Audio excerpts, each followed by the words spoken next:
नमो तस्स भगवतो अरहतो सम्मा सम्बुद्धस्स। नमो तस्स भगवतो अरहतो सम्मा सम्बुद्धस्स। नमो तस्स भगवतो अरहतो सम्मा सम्बुद्धस्स।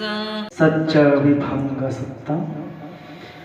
एवं मे सुतं एकं समयं भगवान् वाराणस्यां विहरति इसिपतने मिगदाय। तत्राको भगवान् भिक्खु आमन्त्रेसि भिक्खवोति भदन्ते कीते भिक्खु भगवतो पच्चसोऽसुं भगवा एतदवोच। तथागतेन भिक्खवे अरहता सम्मा सम्बुद्धेन वाराणस्यां इसिपतने मिगदाय अनुत्तरं धम्मचक्रं पवर्तितं अपटिवतीयं समनेन वा ब्रह्मणेन वा देवेन वा मारेण वा ब्रह्मणा वा केनचिवा लोकस्मिन् यदिदं चतुर्णं आर्यसत्यानं आजिह्वनं देशनं पैञ्जपना पट्ठपना विवरणा विभजना उतानिकम्मं कथमेशं चतुर्णं दुःखस्य आर्यसत्यास्य आजिह्वना देशना पैञ्जपना पट्ठपना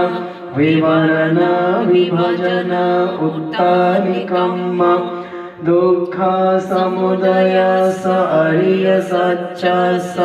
आजिह्वना देशना पैञ्जपना पट्ठपना विवरणा विभजना उतानिकम्मं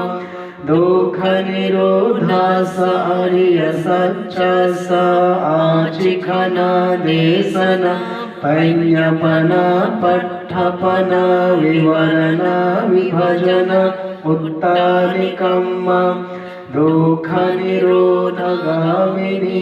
पटिपदाय आर्यसत्यास्य आजिह्वना देशना पैञ्जपना पट्ठपना विवरणा विभजना उतानिकम्मं तथागतेन भिक्खवे अरहता सम्मा सम्बुद्धेन वाराणस्यां इसिपतने मिगदाय अनुत्तरं धम्मचक्रं पवर्तितं अपटिवतीयं समनेन वा ब्रह्मणेन वा देवेन वा मारेण वा ब्रह्मणा वा केनचिवा लोकस्मिन् यदिदं इमेषं चतुर्णं आर्यसत्यानं आजिह्वना देशना पैञ्जपना पट्ठपना विवरणा विभजना उतानिकम्मं सेवथा भिक्खवे सारिपुत्तमोग्गलानि भजथा भिक्खवे सारिपुत्तमोग्गलानि पंडिता भिक्खु अनुग्रहाका सब्रह्मचारिणां सेयथापि भिक्खवे जनेता एवं सारिपुत्रो सेयथापि जातस्य आपादेत एवं मोग्गलानो सारिपुत्रो भिक्खवे सोतपत्तिफले विनेति मोग्गलानो उत्तमते सारिपुत्रो भिक्खवे पावोति चत्तारि आर्यसत्यानि विधारेण आचिखितुं देशितुं पैञ्जपितुं पट्ठपेतुं विवरितुं विभजितुम् उत्तानिकतुन्ति इदमवोच भगवान् इदं वत्वा सुगतो उत्थानयसना विहरं पाविसे तत्राको आयस्मा सारिपुत्रो अचिरापक्कन्तसा भगवतो भिक्खो आमन्तेसे आवसो भिक्खवेति आवसो ते खुते भिक्खो आयस्मतो सारिपुत्तस्सा पच्चसोऽसुम् आयस्मा सारिपुत्तो एतदवोच तथागतेन आवसो अरहता सम्मा सम्बुद्धेन वाराणस्यां इसिपतने मिगदाये अनुत्तरं धम्मचक्रं पवर्तितम् अपतिवत्तियं समनेन वा ब्रह्मणेन वा देवेन वा मारेण वा ब्रह्मणा वा केनचिवा लोकस्मिन् यदिदं चतुर्णम् अर्यसच्चानम् आचिह्नादेशना पञ्जपना पट्ठपना विवरण विभजन उत्तानिकम् कदमे संचतुर्णम् दुःखस अर्यसच्च स आचिह्नादेशन पञ्जपना पट्ठपना विवरण विभजन उत्तानिकम् दुःखसमुदयस्य अर्यसच्च स आचिह्नादेशन पञ्जपना पट्ठपना विवरण विभजन उत्तानिकम् दुःखनिरोधस्य अर्यसच्च स आचिह्नादेशन पञ्जपना पट्ठपना विवरण विभजन उत्तानिकम् दुःखनिरोधगामिन्या पटिपदाय अर्यसच्च स आचिह्नादेशन पञ्जपना पट्ठपना विवरण विभजन उत्तानिकम् कथमं च हुसो दुःखम् अर्यसच्च जातिपि दुःखा जरापि दुःखा मरणंपि दुःखं शोकापरिदेव दुःख दोमनस उपायासपि दुःखं यं पिच्छं न लभति तंपि दुःखं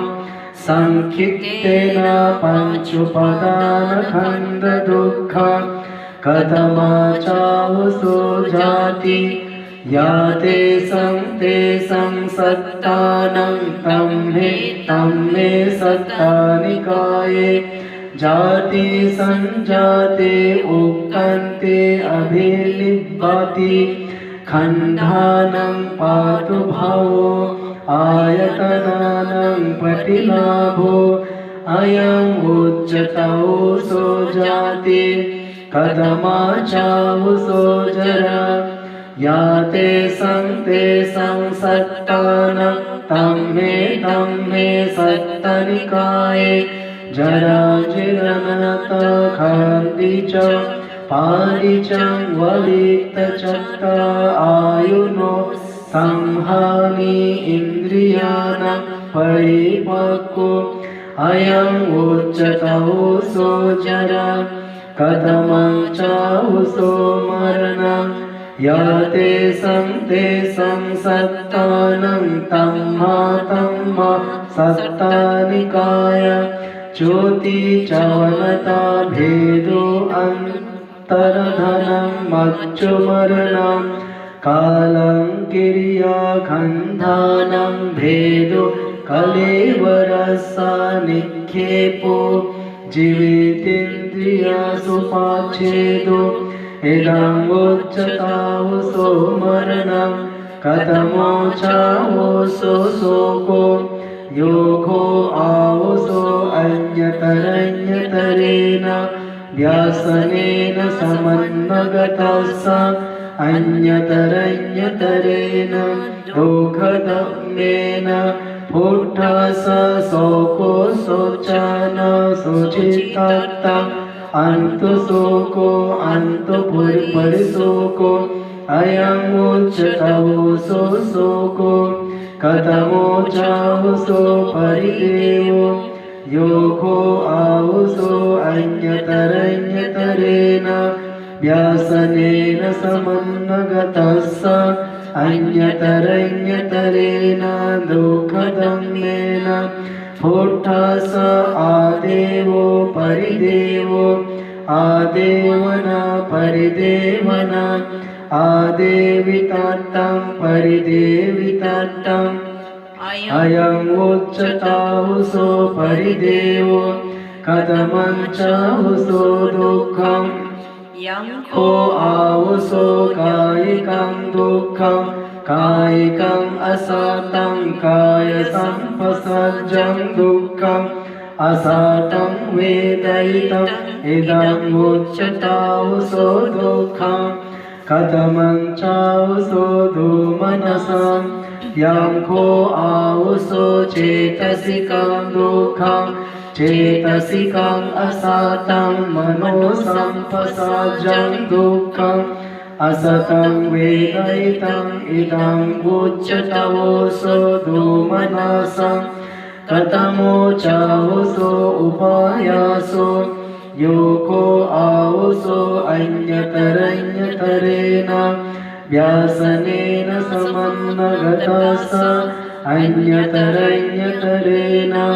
दुःखधम्मेन पुट्टस आयासो उपायासो आयासितातम् उपायसितातम् अयं उच्यतावसो उपायासो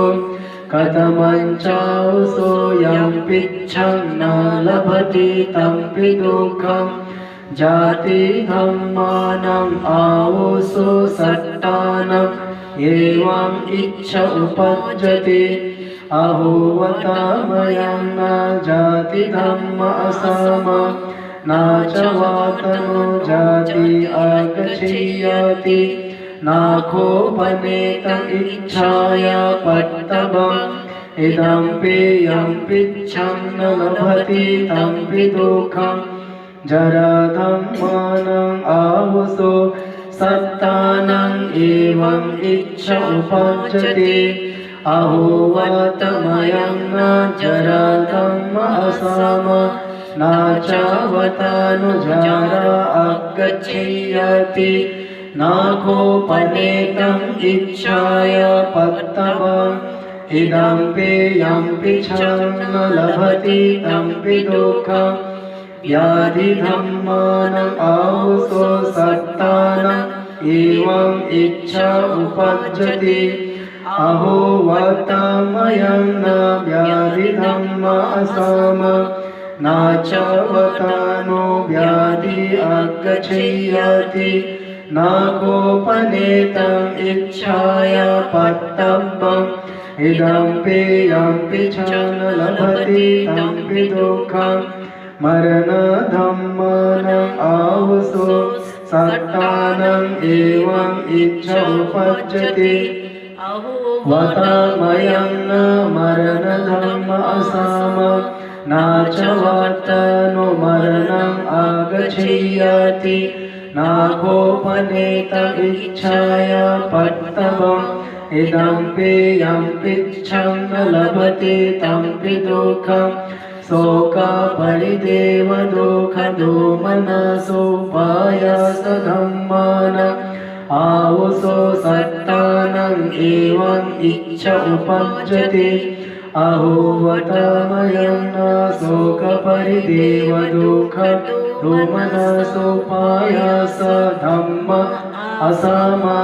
न च वतानो शोकपरिदेव दुःखदोमनसोपायास आगच्छन्ति नाखोपनेतम् इच्छाया पट्टभम् इदम्पि यं पिच्छं न लभति तम्पि दुःखम् कथमे चाहुसो संकित्तेन पञ्चुपादनखण्डदुःखा सेयथेदं रूपोपदानखण्डो वेदनोपदानखण्डो संयोपदानखण्डो संखारोपादानखण्डो विज्ञानोपादानखण्डो इमे उच्यता संकितेन पञ्चुपादानखण्डदुःखम् इदम् उच्यतोऽसो दुःखम् अर्यसत्यम् कथमं चाहुसो दुःखसमुदयम् अर्यसत्यम् यायं तन्ना पूर्णो भविक नन्दिरागसहागत तत्राभिनन्दिनी सेयथेदम् कामन्तन्ना भवतन्ना विभावतन्ना इदम् उच्यतोऽसो दुःखसमुदयम् अर्यसत्यम् कथमं चाहुसो दुःखनिरोधम् अर्यसत्यम् यो तस्य एव तन्माय शेषविरागनिरोधो चागोपटिनिसगो मुक्ति अनालयो इदम् उच्यतोऽसो दुःखनिरोधम् अर्यसत्यम् कथमं चाहुसो दुःखनिरोधगामिनी पटिपदम् अर्यसत्यम् मेव अर्यो अट्टाङ्गिको मग्गो सेयथेदम् सम्मादिष्ठि सम्मसङ्कल्पो सम्मा वाचा सम्माकमन्तो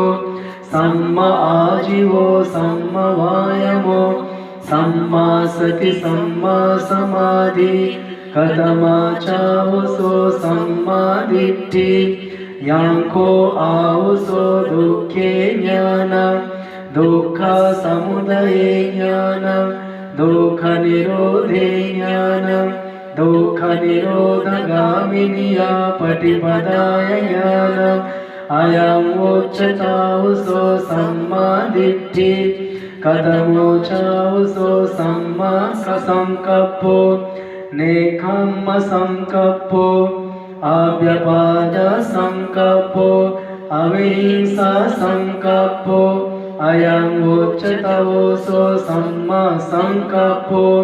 कथमाचाहुसो सम्मावाचा मोसावादवेरमणि पिशुनाय वाचाय वेरमणि परोसाय वाचाय वेरमणि सम्भापालपा वेरमणि अयम् उच्यतोऽसो सम्मावाचा कथमोचाहुसो सम्मकमन्ति पाणतिपाता वेरमणि अदिन्नदान वेरमणि कामेषु मिच्छचार वेरमणि अयम् उच्यताहुसो सम्मकमन्तो कथमोचाहुसो सम्म आजीवो इदावोसो हर्यसावको मिच्छा आजीवम् पहाय सम्म आजीवेन जीविकं कप्पेते अयम् उच्यतोऽसो सम्म आजीवो कथमोचाहुसो सम्म वायमो इदावोसो भिक्खो अनुपन्नानां पापकानाम् अकुशलानां धम्मानाम् अनुपदाय छन्दं जनेते वायमति विरियम् आरभति चित्तं पगह्नाति पदहति उपन्नानां पापकानाम् अकुशलानां धम्मानां पहानाय छन्दं जनेते वायमति विरियम् आरभति चित्तं पगह्नाति पदहति अनुपन्नानां कुशलानां धम्मानां उपादाय छन्दं जनेते वायमति विरियम् आरभति चित्तं पगह्नाति पदहति uppannānaṁ kusalānaṁ dhammānaṁ titteya asammosāya bhiyo bhavāya vipullāya bhavanāya paripureya chandam janete vāyamati viryam ārabhati cittam paganhati padahati ayam uccatavuso samma vayamo katamacavuso samma sati idavosu bhikho kaye kayanupasi viharati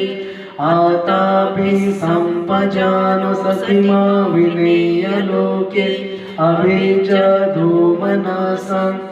वेदनासो वेदनानुपासी विहरति आतापि सम्पजानो सतिमा Vinay लोके अभिजधूमनासं चित्ते चित्तानुपासी विहरति आतापि सम्पजानो सतिमा विनेय लोके अभिजधूमनासं धम्मेषु धम्मानुपासी विहरति आतापि सम्पजानो सतिमा विनेय लोके अभिजधूमनासं अयम् उच्चतवोऽसो सम्मा सति कथमोचावसो सम्मा समाधि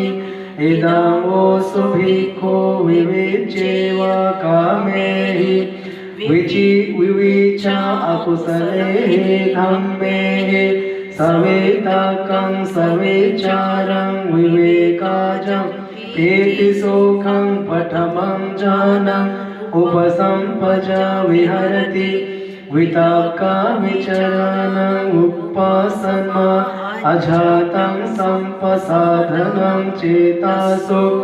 एकोदिभावम् अवेतकम् अविचारं समाधिजं पेति सुखं द्वितीयं जानम् उपसम्पज विहरति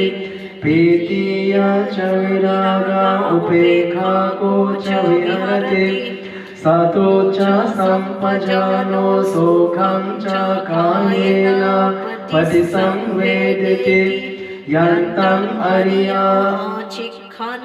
उपेक्षा को सतिमा सुखविहरति तदीयं जानम् उपसम्पज विहरति सुखा सा च पहनं दुःखा सा च पहनं पुब्बेवा सुमनसा धूमनसानम् अथाङ्गमा अदुःखम् असुखम् उपेक्षा सति पारिशुद्धिं चतुर्थं जानम् उपसम्पज्य विहरति अयम् उच्चतावसो सम्मा समाधि इदम् उच्चतावसो दुःखनिरोधगामिनी पटिपदा अर्यसत्यं तथागतेन ओसो अरहता सम्मा सम्बुद्धेन वाराणस्याम् इसिपतने निगदाय अनुत्तरं धम्मचक्रं प्रवर्तितम्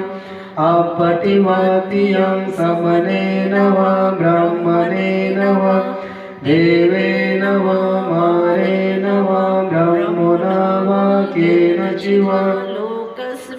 यदिदम् इमेषं चतुर्णम् अर्यसत्यानाम् आचिखन देशन पञ्यपन पट्टपन विवरण विभजन उत्तानिकं मन्ति इदमवोचय आयस्मा सारिपुत्रो अट्टामनाति भिक्खो आयस्मतो सारिपुत्ता सभासितम् अभिनन्दन्ति एतेन सच्चवाजेन सोतिनो होतु सर्वदा एतेन सच्चवाजेन सर्वदुःख सर्वभय सर्वरोगविनाशतो एतेन सच्चवाजेन होतु नो जयमङ्गलम् एतेन सच्चवाजेन पातु आकाशठा च बुम्मठा देवनाग पुण्यन्तं अनुमोदित्वा चिरं राखन्तु शासनं चिरं राखन्तु देशनं चिरं राखन्तु मम परम् एतावता च अम्मे सम्पतं पुण्यसम्पदं सब्बे देवा अनुमोदन्तु सब्बे भूता अनुमोदन्तु सब्बे सत्ता अनुमोदन्तु सर्वसम्पत्तिसिद्धिया निब्बानसम्पत्तिसिद्धिया इदं मे ज्ञातिनं होतु सुखिता होन्तु ज्ञातयो इदं ते ज्ञातिनं होतु सुखिता होन्तु ज्ञातयो इदं नो ज्ञातिनं होतु सुखिता होन्तु ज्ञातयो सब्बे बुद्धबलपाता पच्चेकनं च यं बलम् अरहन्तं च तेजेन राखं बन्धामि सभसो सब्बे धम्मबलपाता अर्यसच्चानं च यं बलं धम्मचक्रसतेजेन राखं बन्धामि सभसो सब्बे सङ्घबलपाता विमोतानं च यं शासनसतेजेन राखं बन्धामि सभसो कायेन वाच चित्तेन प्रमादेन मयं गतम् आचार्यं कममे भन्ते बोरिपञ्य तथागतम् कायेन वाच चित्तेन प्रमादेन मयं गतम् आचार्यं कममे धम्मो सन्दिट्ठिको अकालिको कायेन वाच चित्तेन प्रमादेन मयं गतम् आचार्यं कममे सङ्गो पुण्यखेतां अनुत्तरो इमेन पुण्यकर्मेण मामे बालसमागमो सतं समागमो होतु यावन्निब्बानपत्तिया इदं मे पुण्यकर्मं आसवाघयं वं होतु सर्वदुःखप्रमोचतो निब्बानसम्पच्चयो होतु साधु साधु साधु सब्बे सत्ता सुखिनो भवन्तु साधु साधु साधु